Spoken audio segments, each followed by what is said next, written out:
afternoon, and thank you for joining us on Across the Fence. I'm Jolie Whitney. With warm weather expected for the weekend, it's a safe bet that many of you are going to be raking and bagging and raking and bagging. What if I told you you don't have to? Turn that honey-do list into a honey-done list, a phrase I've heard of before. Because less raking equals more relaxing and more bees.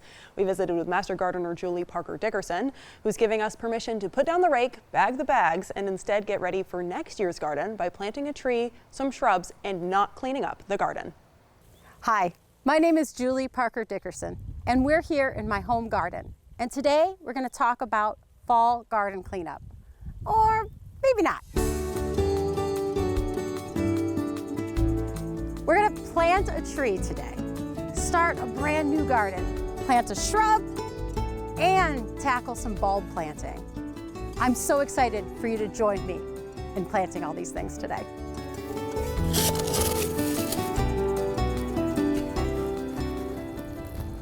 So I'm going to be solving a problem of an invasive species of poison parsnip and burdock. And one way that I'm going to do that is I'm going to create a whole new garden with a great centerpiece, a Quercus alba, a white oak. This white oak is so cool.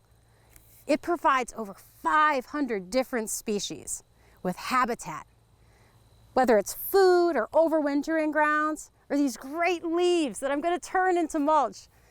This tree is going to be a great addition to this spot instead of those invasive plants. So today, when I plant my tree, and by the way, I took advantage of some really great fall sales, I'm going to make sure my hole is twice as wide, but just as deep as the tree. Now this is a small tree, so remember I'm planting for the future, not for today. Of course, I squished down my pot. I'm going to be gentle with the tree, it's a baby. Popping it out. I've already prepped the ground. So there are my roots. I don't really need to break up that root ball. I'm going to pop it right in. And then give it plenty of water. This autumn has been really, really dry. So we want to make sure that we give all of our newly planted things like trees and shrubs water. And then I'm going to cover it the rest of the way. Now surrounding this tree, I have some really nice space. And there my tree is in place. I like to kind of press it down a little bit to make sure there's enough soil there.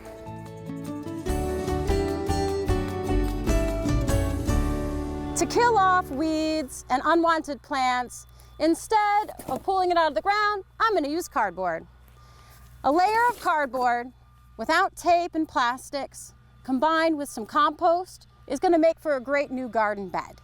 So save your wrists, save your back. Use some cardboard. It'll biodegrade, so it'll kill off the plants underneath it. And then that little layer of compost is going to enrich the soil a bit. Native plants don't need a lot of enrichment, but a little nutrient boost will go a long way.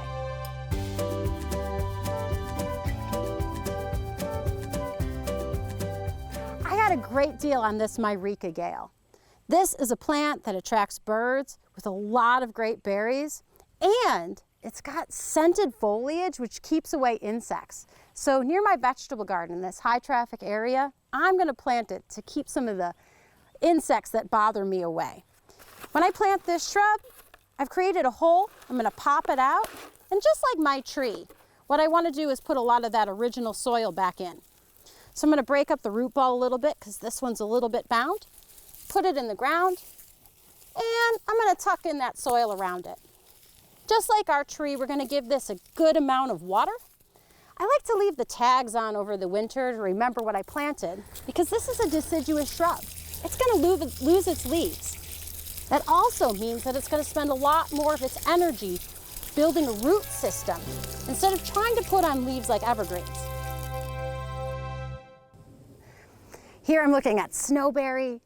This is the centerpiece of this garden. Started in the late summer and now into the early fall. This plant is going to hold these beautiful white berries for birds all the way into the end of the season. Today I'm planting bugbane. This is the last plant in this collection of plants. Again, I got some great deals on these plants. And I'm just going to make sure that everybody has a little room, but not too much room. Here the bugbane is going in. All right, we got a really dense root system here. So I want to break this apart a little bit. make sure it's going to have some room to grow. And I'm going to pop it in the ground and give it some nice cover. Planting garlic in the fall is the best time to plant it, even in the late fall. To plant garlic, you can use some of last year's cloves, but you can also explore some new varieties too. So I've taken some of last year's garlic and using my shovel as a guide, and also some handy dandy hand measurement, I'm going to dig a hole that's about 4 inches deep. I'm going to put this garlic clove right in the ground and give it a nice cover. I like to plant dig all my holes first. One of the reasons I do that is so I know where everything's planted. I plant them relatively close together because I'm working in a raised bed space. Working in a raised bed space just means that your crops are going to be a little bit tighter together. I'm excited to have garlic bloom in July, and I'm going to start harvesting it at the beginning of August. You can plant garlic until the ground is basically frozen. It's better to plant it in the October-November timeframe. It's going to need some cold weather. It's going to have to overwinter in order to be successful. Here I'm planting German hardneck garlic. I'm also planting another variety, a very similar one from last year of hardneck garlic. A lot of companies you can get garlic from, and they're going to send it to you late October, early November. So you're good to go until the ground is frozen. While you may be tempted to cut down all of the stems in your garden and put them in your compost pile, stop. You don't have to do that. Go have a cocktail. Go relax with a book. Instead, leave it up. Leave something for the snow to fall on. When we leave up our stems and our flower heads, we're leaving up food and critical habitat. The birds are going to come and enjoy the seed heads. Birds like chickadees. Our woodpeckers are going to come and they're going to find insects on the stems. As the season goes on and those things go away, our native bees are going to nest inside these stems. So those solitary bees, they're not aggressive in any way. In fact, they're the single moms of the bee world. They're going to nest inside these stems, and then they're going to raise their young in the early spring. Another really important thing is that instead of taking all of my fallen leaves and shoving them into bags, putting them on the end of my curb, I'm going to put them in my garden. Because what I want is I want to welcome next year's butterflies and moths who are overwintering on those leaves, especially of that great oak tree and those maples, right? So my leaves are going to be here. And what's so cool is those insects are going through diapause. Don't you kind of want to go through diapause where you just shut down for a few weeks? Well, that's exactly what that's what they're going to do. So they're going to shut down in these gardens for a little bit, and if they don't get eaten by the birds, which is okay too, they're going to come out in the springtime and become awesome butterflies and moths. The new generation for the garden in 2025. Now that you're spending a little less time cleaning up your garden, I've got some great winter reads to suggest. The first one is The Nature of Oaks by Doug Tallamy. This book tells you all about the history of oak trees and their benefit in North America. The next book I want you to check out is Alan Armitage's Northeastern Native Plants.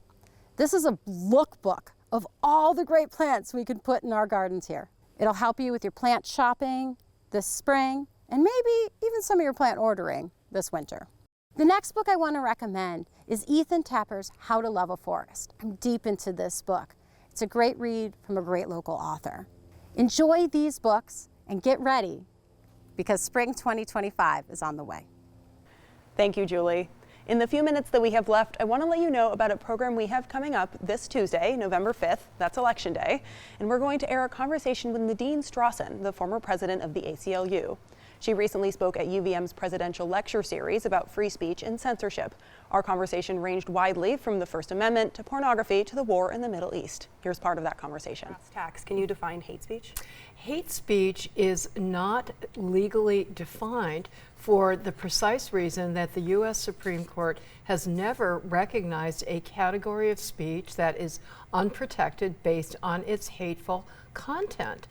We tend to use the word hate speech in everyday speech to refer to expression that conveys hateful or discriminatory ideas, but the U.S. Supreme Court has repeatedly refused, including very recently, to say that a hateful message alone is enough to justify suppressing the speech.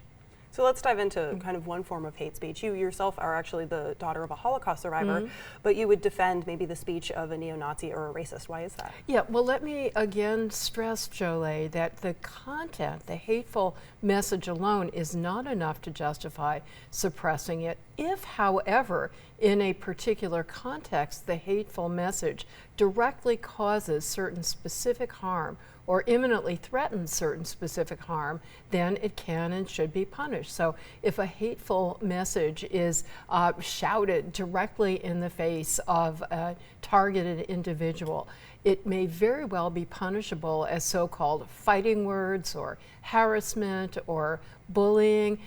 It could constitute what the Supreme Court calls a true threat if it instills a reasonable fear that you're going to be subject to attack.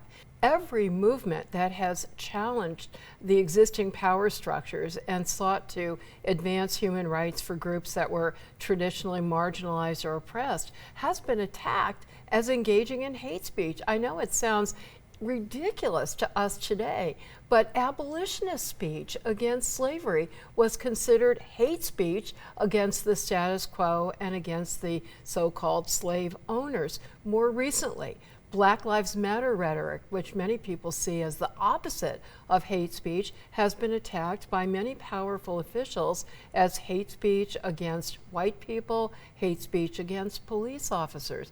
Same way, the phrase Blue Lives Matter has been attacked as hate speech against black people. It's so dangerous to give the government that subjective power to make those determinations about ideas. And if you look at the course of history in the United States, we really have come a long way toward countering discriminatory and hateful ideas and policies, not through censorship, but through the exercise of free speech.